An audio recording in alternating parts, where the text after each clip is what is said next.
Some people are not your assignment. They are the reason you're still stuck. And if you don't learn to let them go, you will never step into what God actually called you to do.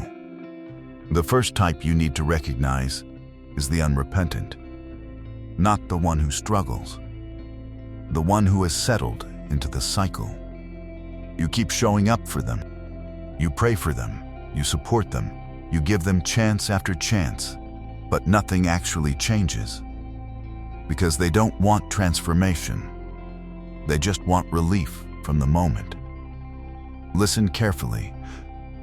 Your help might be the very thing keeping them from ever waking up, because sometimes God uses consequences. And every time you step in and soften the fall, you interrupt that process. It's like trying to pull someone out of a pit while they keep digging deeper. You're offering them a way out, but they are more comfortable staying where they are. And the longer you stay there with them, the more normal that place starts to feel for you too. Proverbs says, "A fool returns to his pattern again and again." Not because he doesn't know better, but because he refuses to turn. Jesus let the rich young ruler walk away. He didn't chase him, because change has to be chosen. Now this next type is where people slowly start losing themselves. The manipulative. They don't really want your help. What they want is access to you. Your time, your attention, your energy, whatever they can pull from you. At first it feels normal. Nothing seems off. But then something shifts. You begin to feel responsible for how they feel. And the moment you take a step back, guilt shows up immediately. That's not care. That's control. Jesus was never moved by pressure. He moved with purpose. If helping someone keeps pulling you away from what you know is right, you're not actually helping them anymore. You think you're helping, but you're slowly losing direction. Let me say this clearly. Manipulation is not ministry. And just because someone is emotional doesn't mean you are assigned to carry it. Now watch this one closely, because it rarely shows itself openly. The divisive. They don't confront directly. They plant things. A comment here, a small remark there. At first it feels harmless, but over time, something changes. Conversations feel heavier. Trust becomes fragile.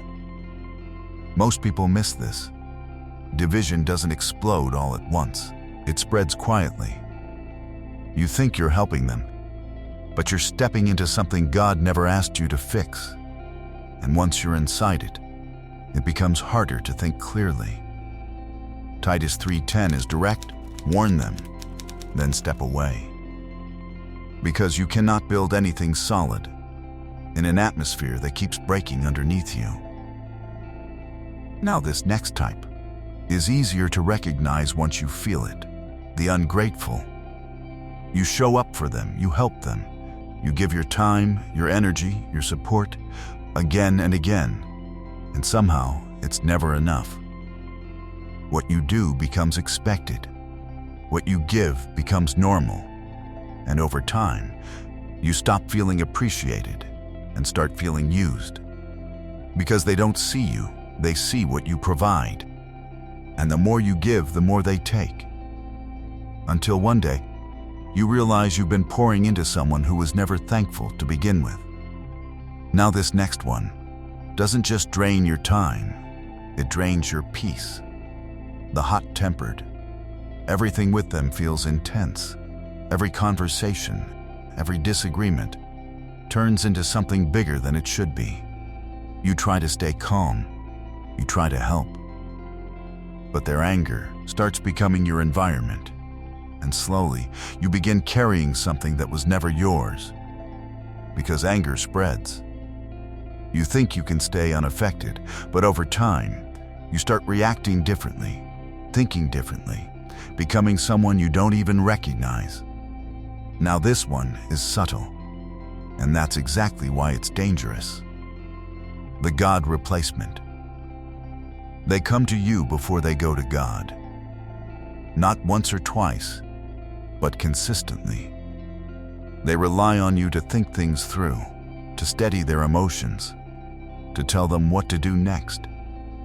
And over time, without realizing it, you step into a place you were never meant to hold.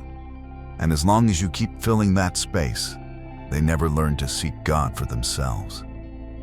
Because what feels like support at the beginning can quietly turn into substitution. And the more that pattern grows, the harder it becomes to break.